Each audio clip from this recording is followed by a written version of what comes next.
Now it's 6 o'clock. Evacuations are underway in Lynn County as a grass fire spreads across dozens of acres and threatens homes. Also this morning, we're covering a deadly shootout in Washington that's left one deputy dead and another in the hospital after a firefight with a suspect north of Yakima. Plus, greeting customers with style. I just want people to feel like kings and queens when they walk in. In a brand new edition of Those Who Serve, we meet the man dressed to the nines who's been welcoming people to the Hawthorne Fred Meyer for 9 years. And check this out, caught in an avalanche, a man records the very moment the group of skiers he was with gets swept away. It's all coming up in the 6 o'clock hour of KGW News at Sunrise, which starts right now. Wow. And we begin with this live look over downtown Portland on your Wednesday morning. That's the view from our Wells Fargo Skycam. We're enjoying the last few hours of winter. Yes, winter. Yes, we are. You know what? We are counting down less than 9 hours until spring, Rod.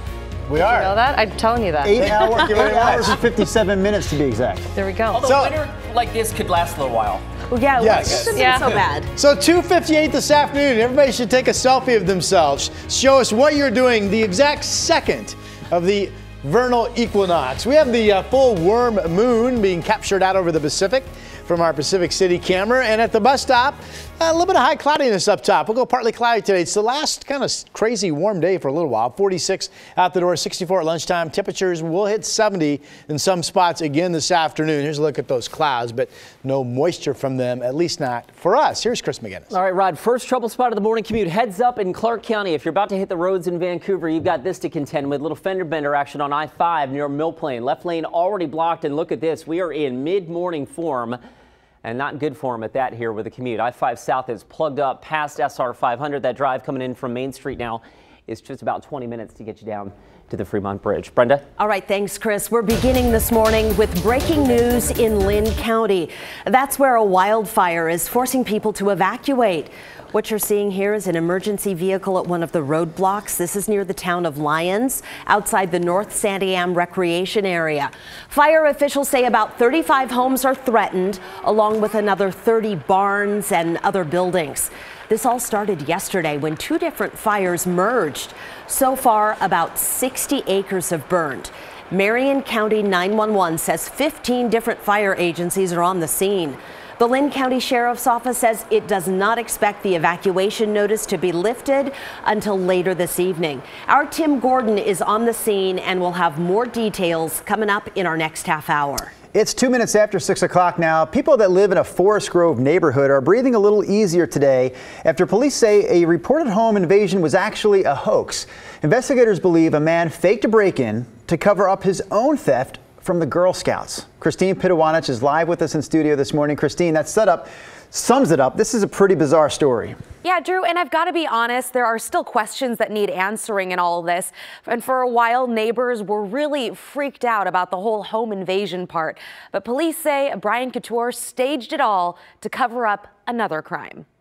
There was cops from all over, dogs, the forensic team. They had crime scene tape up everywhere. Brooke Gwynn remembers it all. Police were here 2 weeks ago after a reported home invasion left this neighborhood shaken and scared. We put sticks in all of our doors, and I started setting the alarm during the day because I was afraid. But police say it was all a sham, that Brian Couture staged the whole thing to cover up a theft from another crime. Investigators say 2 weeks ago, around 10 a.m., he called 911 saying someone broke in, a struggle took place, and the person took off. When officers arrived, Couture was unresponsive, so he was taken to the hospital. Police won't say what his injuries were. Officers say they discovered Couture had access to money belonging to Girl Scouts of America, and $740 were missing. Sarah Shipe with the Girl Scouts of Oregon and Southwest Washington says a troop family did report a theft. A little bit, and we're in contact with the Forest Grove Police Department. Now the goal is to get the money back and use it the way it's meant to be used. At this point, it's still unclear exactly how the money was stolen from the Girl Scouts in the first place. Couture, though, is charged with theft and making a false report. He is now out of jail, but his family did not want to make any comment. back to you. Christine, thank you. We are following developing news, a terribly sad story out of Washington where a sheriff's deputy has been killed in the line of duty. This happened in the town of Kittitas. A police officer was also wounded and was flown to a Seattle hospital. Police say this all happened after a car chase. Alex Rozier from our sister station in Seattle joins us live at the scene in Kittitas. So Alex, what else can you tell us about the shooting? Well, Ashley, good morning. Certainly shaking this small town in Kittitas, Washington. I want to give you a look behind me because this is just down the road. The scene just cleared, but I want to show you a video as this investigation got underway a few hours ago. It happened just after 7:30 when a sheriff's deputy tried to stop a vehicle just outside of Kittitas. That vehicle didn't stop, drove into the city.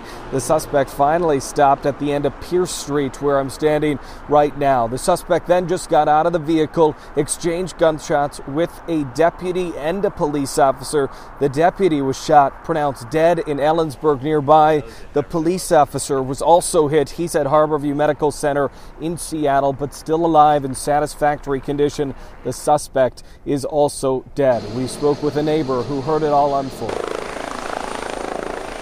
I just heard all the sirens and then saw the commotion over there, and I thought they had it handled. I heard the gunshots, like 5 pops.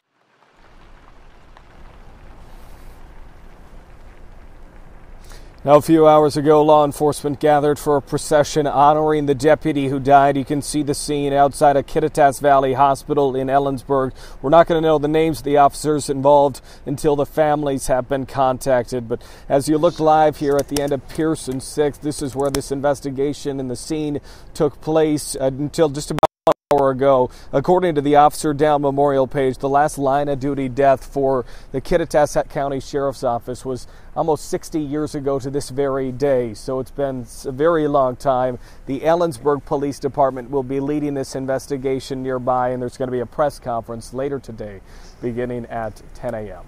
Reporting live, I'm Alex Rozier. We'll send it back to you. Alex, thank you very much. Well, this story, of course, still developing. You can find the latest information throughout the morning on Sunrise and on our website, kgw.com. I'm Nina Melhoff. Time for your morning rush. In New Zealand, hundreds of mourners gathered for the first funeral services honoring those who died in shootings at 2 mosques. Authorities spent 4 days constructing a special grave at a city cemetery designated for Muslim burials. New Zealand's Prime Minister has vowed now to tighten gun control laws. Flooding in Nebraska this week has caused an estimated $1 billion in damage to state agriculture. It's the latest blow to struggling farmers out there. Bankruptcies are on the rise, and many farmers are just feeling the impact of the trade war with China. It's not clear when the floodwaters will go down and when farmers will be able to return to their land. Check out this powerful volcano in Mexico that just continues to erupt. An explosion at the crater sent flaming rocks more than a mile down the slope. Authorities report increased activity at the volcano just in the past day. 25 million people live within 60 miles of this thing. Scary. Okay, check out this group of skiers in the Austrian Alps. And yeah, they triggered an avalanche. They caught it on camera. Fortunately, no one was buried in that avalanche, but it just goes to show you how quickly it can happen and how scary all that snow falling down really is. Yeesh. That was your morning rush. Brenda, back to you. Just swallowed them up. Okay, Nina, thank you very much. This next story, also crazy. I want you to check this out. It's a story from Iowa. A mom there had to make a split-second decision to save her 3 young children when her 3rd-story apartment caught fire. This is body camera footage from police who waited below. The mother had to drop her kids out the window to those officers. What heroes. They caught all the kids. They're okay, and so is the mom. She escaped safely.